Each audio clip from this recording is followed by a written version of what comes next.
Marie Purcell joins us now. She's with Veterans for Peace, a group here locally that has about 100 members. Thank you for joining us, Marie. Just first and foremost, I guess, just how are you feeling as you're watching this all unfold today? Yeah, thanks for having me. I think a lot of us that have been trying to show up and serve as constitutional observers or like legal observers and exercise our First Amendment rights in that way are feeling shaken, but also fairly unsurprised at this escalation now. ICE agents have been escalating their tactics of intimidation and violence against us and our ability to do that. And so I apologize in advance. I'm coming onto this program just really quite shaken, but hoping to provide some perspective.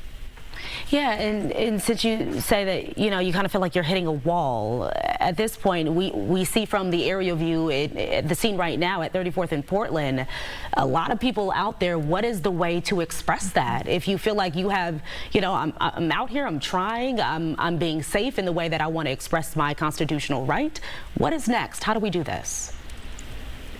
Yeah, I think that I'm struggling a little bit because of the police chief's, Minneapolis PD's police chief's words, O'Hara. I'm feeling frustrated because we and the community safety side, we have been attempting to make everybody aware around the escalation of ICE tactics and ICE behavior against constitutional observers known, and unfortunately it's fallen on deaf ears.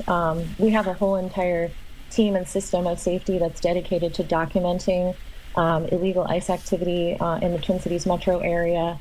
And some of the stories and some of the testimony that I read on there is absolutely devastating. And so I would say part of the reason I'm feeling unsurprised is because it has been getting worse and worse, and especially since we've seen the descent of all of these new agents into our city over the past few days here. I'm really unsurprised, but I'm also incredibly disappointed that it doesn't seem like our elected officials or these agencies that we are told are here to protect us are doing anything whatsoever about ICE in our city, abducting our neighbors. And it's not, I want to be very clear, it's not just undocumented people who are being targeted by ICE.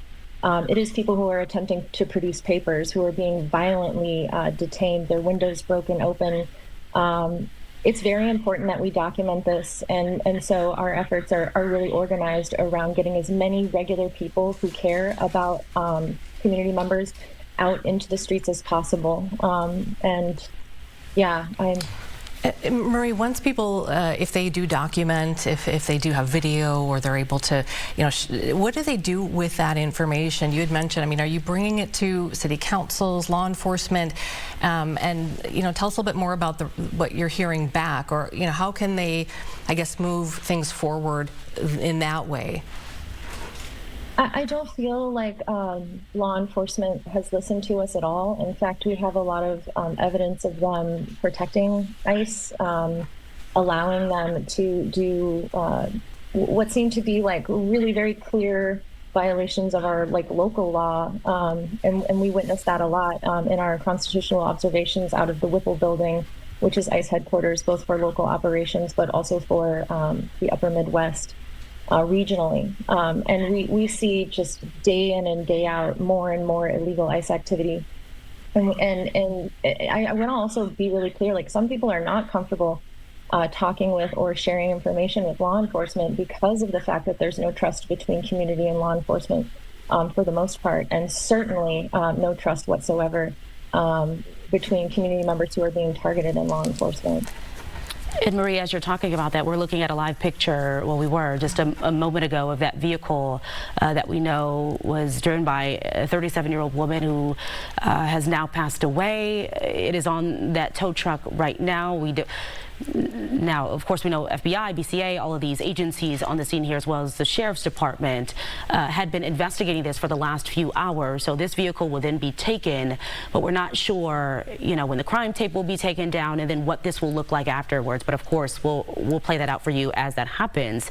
But Marie, I did want to ask you, as you're talking about this, do you kind of just feel like you're just at an ending point where it's, you know, you have the question of what can we do at this point? If you're mentioning, you know, you have this team of dedicated people, you know, documenting ICE. You're trying to go to, as you mentioned, you know, city council or the important people, we would say, in these positions.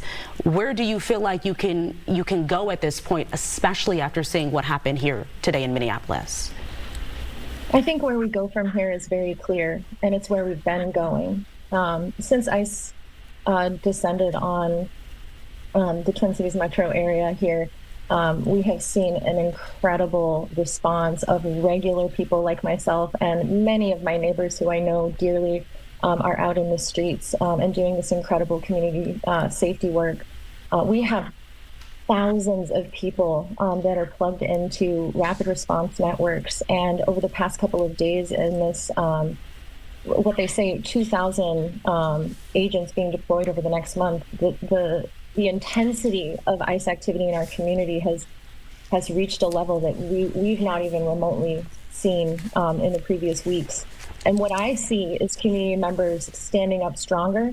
The people that I work with, we say, you know, as scary as everything is that ICE is doing, and as scary as it is that our local elected officials, for the most part, and certainly our state and local police departments are doing nothing to stop it. As scary as that is, we are all feeling incredibly motivated and brave together to continue our work and to continue to grow our rapid response network so we can keep eyes on ICE. It's so important, and quite frankly, I'm a big believer in we need to get ICE out of our community. ICE should, in my mind, not exist. It has not been around for very long as a institution, and we did just fine without them, and we'll do just fine without them again once they no longer exist. Marie, thanks for being with us. We, you know, again, wanted to kind of call out organizations like Veterans for Peace, which is what you're a part of. 5051 is another one, just sort of regular people who are passionate about something and want to try to do everything they can within their constitutional rights to make a difference here. Immigration Defense Network is another one, and I know they're doing sessions currently right now in about 5 different cities around the state on teaching people how to be constitutional observers to keep people safe and prevent, you know, something like this from happening again. Marie, thank you so much for your time today. We really appreciate it. Yeah, absolutely. It's a pleasure. And I hope anyone who's feeling angry and frustrated and knows what ICE is doing is wrong chooses to figure out how to get involved and how to participate in community defense, because we keep us safe. Thanks, Marie. Yeah, thank you. Thank you.